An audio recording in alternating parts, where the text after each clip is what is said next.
Are you trying to send a photo through Gmail but not sure how to do it properly? Maybe it's a picture for work, a document screenshot, or a family memory you want to share.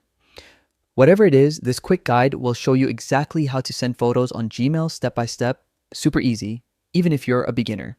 So stay with me till the end because I'll also show you how to resize and preview your photo before sending it so it looks perfect on any device.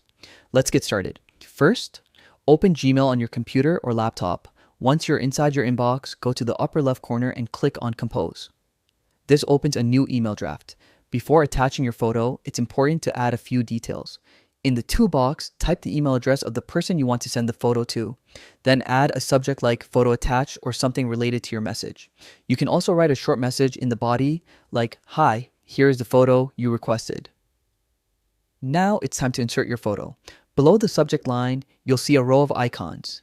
Click the one that looks like a small picture. It says Insert Photo when you hover over it. A pop-up window will appear with a few options like Photos, Albums, and Upload. Click on Upload because that's how we select a photo from our computer. Next, click Browse.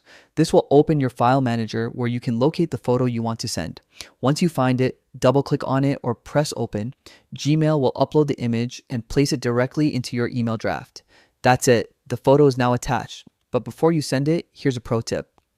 Click on the photo once and you'll see size options appear. Small, best fit, and original size. Choose best fit if you want the email to look clean and professional. You can also drag the corners of the image to adjust the size manually for a better layout.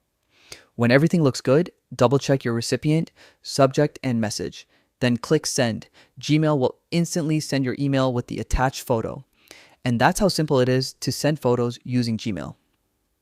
If you found this tutorial helpful, hit the like button and subscribe for more quick tech tips. Have any questions or want to learn how to send multiple photos or large files in Gmail? Drop a comment below and I'll make a video on it.